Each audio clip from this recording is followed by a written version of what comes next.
అమ్మ అలాగే నవంబర్ 2021 మన మావోయిస్ట్ అగ్రనేత ఆర్కే గారి పైన మీరు పుస్తకం ప్రచురించబడినప్పుడు మీ ప్రెస్లో దొంగలు పడ్డారని అన్ని బుక్కులు ఎత్తుకెళ్ళారని చెప్పేసి వినికిడి. మళ్ళీ దాని తర్వాత బుక్కులు దొరికాయా, దొంగలు దొరికారా? ఆ దొంగలు ఎవరో కాదు, మన పోలీసులే. అవునా? మన హైదరాబాద్ తెలంగాణ పోరాడి సాధించుకున్న తెలంగాణ రాష్ట్రంలో తెలంగాణ పోలీసులే. ఆయన చనిపోయాడు, కోవిడ్తో అనారోగ్యంతో చనిపోయాడు. ఆయన భార్య వచ్చి పుస్తకం వేసుకుంటాం అంటే అమ్మ ఏంది ఎవరు రాసినాయి అని అడిగాం. అంటే అన్నీ నమస్తే తెలంగాణ, హిందూ, జ్యోతి, ఈనాడు అందరూ అంత పెద్ద నాయకుడు చనిపోతే అందరూ ఐటమ్స్ రాశారు, ఆర్టికల్స్ రాసినాయి, ఫోటోలు వచ్చినాయి, రిపోర్ట్స్ వచ్చినాయి. ఆమె అవన్నీ కూర్చుకుని వచ్చింది. వాటితో ఒక బుక్ వేసుకుంటా అంటే సర్లే మీరే సెట్ చేసుకుని తెచ్చుకోండి. ఇంకో మాట కూడా వినిపించిందమ్మా, అది బుక్ వేయడానికి తన పుస్తకాలు తాడు అమ్మి మరీ ఏదో చేయించింది, బుక్ వేయించింది. ఏం లేదు ఏదో వినికిడి. అంటే అప్పుడు మీడియా ఏదో రాసి ఉంటుంది, అదేం కాదు. కానీ ఆవిడ మమ్మల్ని కోరారు. కోరితే కొంతమంది మిత్రులు సాయం చేసి పేపర్ వర్క్ డబ్బులు ఇచ్చారు. సరే మనం అంతంత జీవితం అంతా త్యాగం చేశాడు, ఫ్రీగా ప్రింట్ చేద్దాం, పేపర్ వర్క్ మేము కూడా ఎదురు పెట్టలేనిది, మా ప్రెస్ అప్పటికే లాసుల్లో ఉంది. సరే వాళ్ళు పేపర్కి మనీ ఇచ్చింది అయితే వాస్తవం, మిత్రులంతా కలిపి. ఆ బుక్ సాయుధ శాంతి స్వప్నం, ఆ బుక్ పేరు. ఆ రిలీజ్ సాయుధ శాంతి స్వప్నం. అయితే అది రిలీజ్ 4 రోజులు ఉండగా వాళ్ళందరూ ఫేస్బుక్లో పెట్టుకున్నారు రిలీజ్ అవ్వబోతుందని. సరే ఇక ఎక్కడ అవుతుందని కనిపెట్టినట్టున్నారు, వచ్చారు, పడ్డారు. ఎట్లా అంటే దాదాపు 100 మంది పోలీసులు, ఒక 20-30 వాహనాలు, ఇక అసలు సెంట్రల్ పోలీసుల నుంచి ఇక ఎవరెవరు వచ్చారో ఆ రోజు నాకు గుర్తులేదు, కానీ లోకల్ పోలీస్తో పాటు ఇంక అందరూ ఉన్నారు. ఇక్కడ మీ ప్రెస్కి వచ్చారా? అందరూ వచ్చారు, ఎస్బీ నుంచి, లోకల్ నుంచి, ప్లస్ సెంట్రల్ ఫోర్స్ నుంచి అందరూ వచ్చి. మా హస్బెండ్ హెల్త్ బాగాలేదు, ఇంట్లో ఉన్నారు. ప్రెస్ మీద వచ్చి మొత్తం దాదాపు 40 మంది స్టాఫ్, 50 మంది ఉన్నారు, కస్టమర్లు కూడా ఉన్నారు. వాళ్ళందరి ఫోన్లు కూడా తీసుకుని, మాకు కూడా ఫోన్ రాకుండా మళ్ళీ మా ఇంటికి వచ్చి నన్ను మా హస్బెండ్ని తీసుకుని వెళ్ళారు. వెళ్ళి ఇక చాలా బీభత్సం. పోలీసులు లోపల ఉన్నారు, గేట్లు వేస్తే బయట మీడియా ఉంది. ఏంటి మీరున్నారు అంటే మీడియా వాళ్ళు నాకు చెప్పారు, మేడం మీరు కూడా వచ్చారా, లోపల మావోయిస్టు స్థావరం దొరికింది, మావోయిస్టు స్థావరం అంట దొరికింది, అసలు ఇక్కడే ఉంటాం మేమంతా, అంబర్పేటలో అంత పెద్ద స్థావరం, అసలు ఆశ్చర్యం వేసిందంట. అవును ఆ స్థావరం అంటే, అవును మేడం చాలా తుపాకులు ఉన్నాయంట, అవునాయంట అని చెప్పారు. అవునా రండి చూద్దరం అంటే, మేడం పోనిస్తలేరు మేడం అంటే, రండి నేను ఉన్నానుగా తీసుకుపోతారు రండి అన్న. అది మా ప్రశ్న వాళ్ళకు కూడా తెలియదు. నేను ఇక్కడ అసలు చాలామంది నేను నవ్వుకున్నాం లాస్ట్కి అయిపోయిన, అమ్మ నాకు భర్త ఉన్నాడని ప్రపంచానికి తెలిసిందిలే అనుకున్నాం ఆ ఘటన తర్వాత. ఎందుకంటే అప్పటికే 2 మొగుళ్ళని చంపింది, 3 మొగుళ్ళని వదిలేసింది అని నా మీద ఈ మీడియాలో, సోషల్ మీడియాలు ఇష్టం వచ్చినట్టు ట్రోల్ చేస్తారు కదా, ట్రోలింగ్ జరిగినాయి. నేను ఇంటికి వచ్చినాక రాత్రి 12ంటికి మా హస్బెండ్ విడుదల చేయించుకుని వచ్చి, అరే మొత్తానికి సమాజానికి నాకు మొగుడు ఉన్నాడన్న విషయం తెలిసింది అనుకున్నాం. అట్లా నవ్వుకున్నాం మేము. అన్ని అట్లా గతంలో కూడా అట్లాంటివి చాలా జరిగాయి. తీసుకెళ్లారు. అయితే మొత్తం బుక్ అవ్వలేదండి, ఇంపోజ్ అవుతున్నాయి ఫామ్స్. ఒక బుక్ని ఫోల్డ్ చేయించి వాళ్ళే పిన్నింగ్ చేయించుకుని తీసుకున్నారు. 2 బుక్స్ పెట్టుకున్నారు వాళ్ళ దగ్గర. డిఎస్పి ఆయన ఐపీఎస్ ఆఫీసర్ కూడా ఉన్నాడు, డీసీపీ కూడా ఉన్నాడు. నేను 2 ఉంటే ఒకటి లాక్కున్నా, ఎందుకంటే మీరు దీంట్లో వేరే బెటర్ అని గ్యారంటీ ఏంటి, మీ దగ్గర ఒకటి ఉంటే నా దగ్గర ఒకటి ఉండాలా, మీరు చేయించిన బుక్సే. ఇక మీడియా నేను తలుపులు తోసేసి మీడియాని తీసుకెళ్ళా. మీడియాకి అప్పటికి కూడా తెలీదు, మేడం కూడా ఇట్లా వచ్చింది తెలిసి అనుకుంటున్నారు. అప్పటికే జనం అందరూ తెలిసినట్టు వస్తున్నారు, పౌర హక్కుల సంఘాల వాళ్ళు. లోపలికి వచ్చాక చెప్పా, ఇది మా ప్రెస్సే, ఇది మా హస్బెండ్దే అని. మీడియా కూడా ఆశ్చర్యపోయారు, అసలు నాకు ప్రెస్ ఉందని, అంటే మా హస్బెండ్కి ఉందని కూడా ఎవరికి తెలీదు. సో మొత్తంకి లోపలికి వచ్చాక వాళ్ళు చూశారు, ఏంటి డంపు కాదు, లోపల ఏ తుపాకులు లేవు, కేవలం తుపాకీ కన్నా భయపెట్టే శాంతి స్వప్నం ఉంది, ఆ శాంతి కళలు అక్కడ ఉన్నాయి అనేది వాళ్ళకి అర్థమైంది. సరే వాళ్ళ ముందు, ఎందుకంటే లోపలికి పోలీసులు వచ్చారు, బయటికి ఏమీ పోలా, వాళ్ళ ముందే ఆ ఫారాలన్నీ పట్టుకుపోయారు. ప్లేట్లు, కంప్యూటర్స్, ఈడిఎమ్స్ అన్నీ, సీసీ కెమెరాకి సంబంధించిన ఫుటేజీల కాడ నుంచి చిన్న పెన్ డ్రైవ్ కూడా వదలకుండా ప్రెస్ మొత్తం తీసుకెళ్ళి సెడేషన్లో పెట్టి ఈయనని సెడిషన్లో పెట్టి A1 ఆయన్ని పెట్టి A2 నన్ను పెట్టి చాలా విభత్సం చేశారు. చాలా యుద్ధం జరిగింది. ఎట్లా పెడతారు సెడేషన్, నేను ఒప్పుకోను, నేను పంపను అని బాగా పెద్ద దాదాపు 400-500 మంది జనం వచ్చారు. దాంతో రాత్రికి మళ్ళీ అందరితో మాట్లాడేవాళ్ళు, డీజీపీలతో, కేసీఆర్తో అందరు మాట్లాడారు. నేను కూడా మన వినోద్ కుమార్ గారితో నేను కూడా మాట్లాడాక ఇక పెద్ద ఎత్తున గొడవ అయింది. ఆ తర్వాత రాత్రికి సెడిషన్ తీసేసి 41C మార్చారు. అప్పుడు అంబర్పేట పోలీసులు ఈ లోపల చాలా ఆర్గ్యుమెంట్ అయింది. నేను చెప్పిన ఇది నిషేధం ఎట్లయితుంది, ఇక్కడ మా ప్రింటెడ్ ఎట్ నవ్య ప్రింటర్స్ అని ఇంప్రింట్ పెట్టుకోండి. Do you know the meaning of imprint?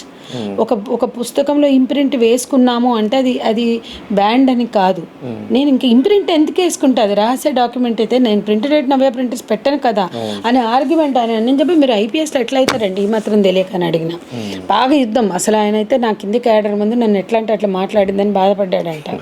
అంటే అంత యుద్ధం జరిగింది ఆ రోజు మాకు. ఒక్కొక్కటి నేను అడిగాను. అట్లాగే అమరుల బంధుమిత్రుల సంఘంతో సహా ఆ 8 ఆర్గనైజేషన్స్ మీద ఫిబ్రవరిలో బ్యాన్ ఎత్తేసారు. ఫిబ్రవరిలో బ్యాన్ ఎత్తేస్తే ఇది సెప్టెంబర్లో జరిగింది ఈ పుస్తకం. అంటే బ్యాన్ ఎత్తేసారంటే బ్యాన్ ఉందంటాడు. అనుకోకుండా నా ఫోన్లో బ్యాన్ ఎత్తేసిన జీవో దొరికింది. నేను ఇట్లా ఎందుకో చూసాను, ఎందుకంటే సేవ్ చేసి పెట్టుకున్నా, బ్యాన్ ఎత్తేసిన జీవో కదా అని. ఆ జీవో చూపిస్తే ఆయన అసలు షాక్ అయిపోయాడు. ఇదిగోండి బ్యాన్ ఎత్తేసిన జీవో ఉంది, మీరు ఇంకెప్పుడు బ్యాన్ చెప్తారు, తర్వాత ఏమైనా బ్యాన్ ఉందా అయితే చూపియండి మీరు అంటే కామ్ అయిపోయాడు. అట్లా కాసేపు ఆర్గ్యుమెంట్ అయినాక ఆయన వెళ్ళిపోయినాక కింద డిఎస్పీ సిఐలు చాలామంది, దాదాపు 5-6 సిఐలు, 10 మందో 20 మందో ఎస్ఐలు, ఇక కానిస్టేబుల్స్కి చెప్పొద్దు ఫోర్స్, వాళ్ళందరూ ఏమో ఆయన వెళ్ళిపోయాడు ఇవాళ మేము భలే అంటున్నారు. వాళ్ళకి ఇంకా భయం వేసింది, ఎందుకంటే నేను ఆయనతోటి గట్టిగా మాట్లాడా. ఇక వాళ్ళు ఇక లాస్ట్కి వాళ్ళకి ఇన్స్ట్రక్షన్స్ వచ్చాక అంబర్పేట సిఐ ఇట్లా చింపేసి కొండని రవి ఎలకని పట్టినట్టు చేశారు కదా అన్నారు.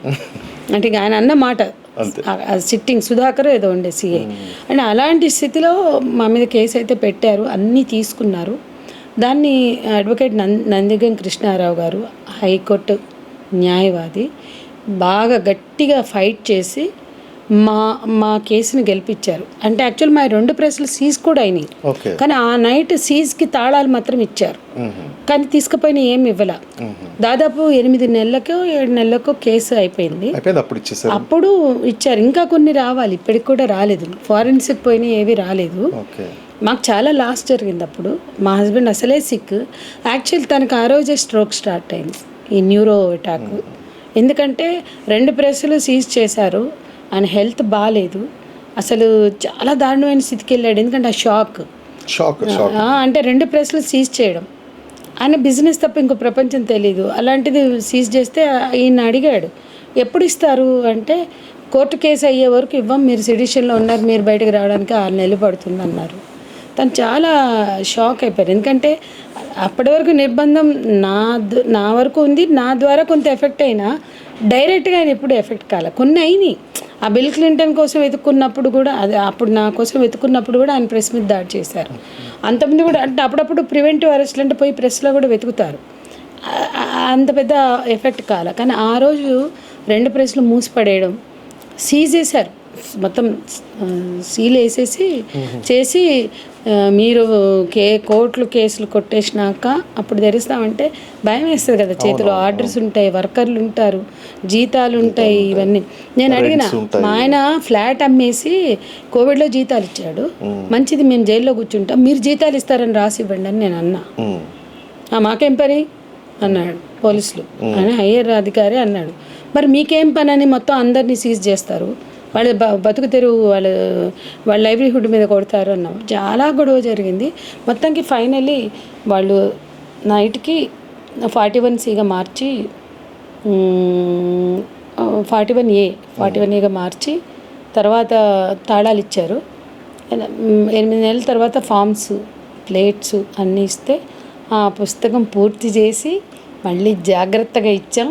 అది మళ్ళీ దాన్ని పుస్తక ఆవిష్కరణ కూడా జరిగింది. సాయుధ శాంతి స్వప్నం అదే సుందర విజ్ఞాన కేంద్రంలో 8 నెలల తర్వాత మళ్ళీ దాన్ని ఆవిష్కరించుకున్నారు. గ్రేట్ అండి.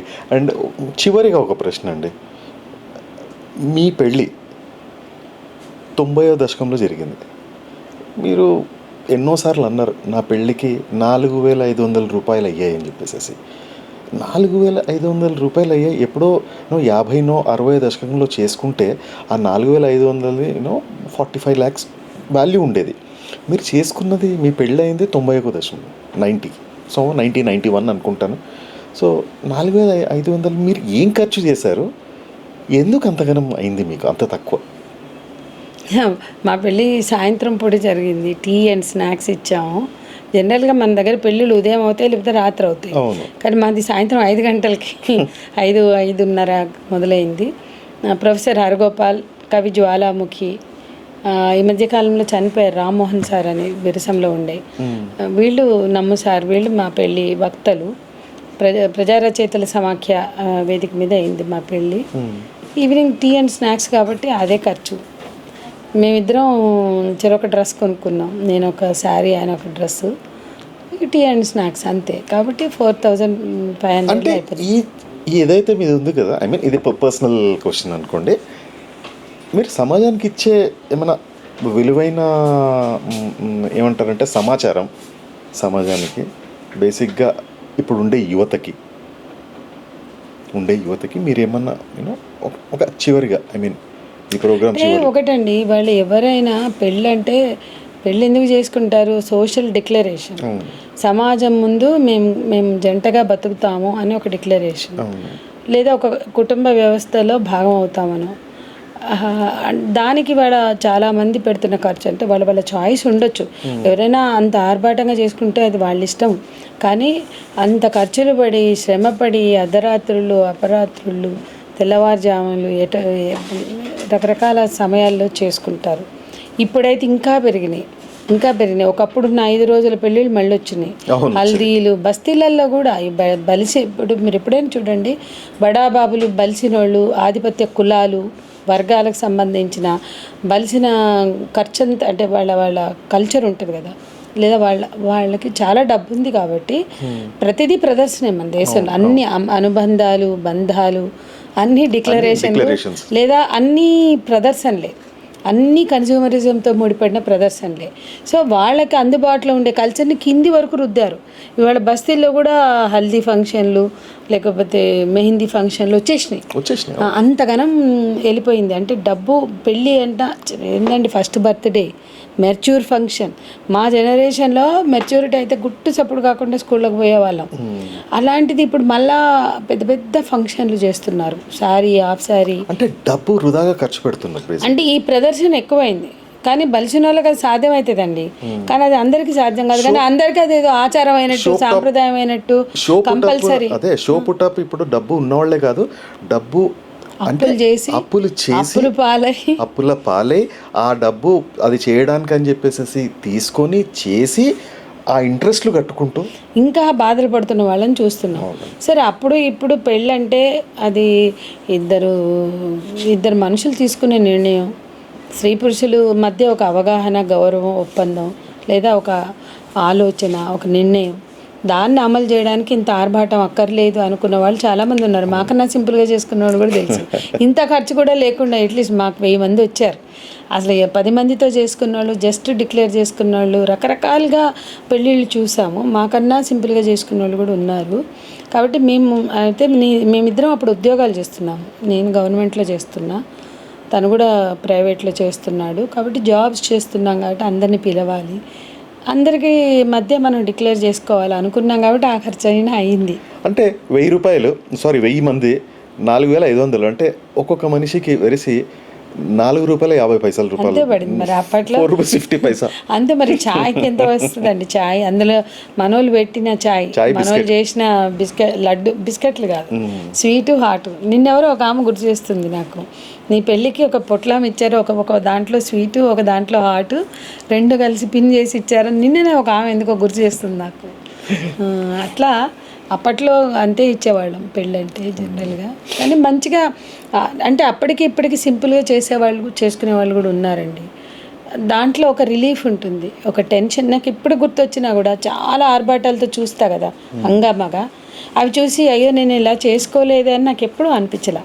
అవన్నీ చూసాక అబ్బా నా పెళ్ళి ఎంత హాయిగా జరిగిపోయింది, అసలు ఏ టెన్షన్ లేకుండా, అలసిపోకుండా, శ్రమ పడకుండా, డబ్బులు పడకుండా, టెన్షన్. ఇప్పుడు మా ఇళ్ళలో జరిగే పెళ్ళిళ్ళు చూస్తా కదా, నా ఫ్యామిలీలో కూడా మా ఆడపడుచు, మా బావగారు వాళ్ళ పిల్లలవి అయినప్పుడు ఎన్ని రోజులు శ్రమ పడతాం. అమ్మ నా పెళ్ళి గుర్తొస్తే నాకు అనిపిస్తుంది అవ ఏ శ్రమ లేకుండా హాయిగా అయిపోయింది. అమ్మ ఆఖరిలో మీ తరఫు నుంచి ఒక మెసేజ్. ఒకటేనండి, ఇవాళ మానవ సంబంధాలు చాలా విధ్వంసం అవుతున్నాయి.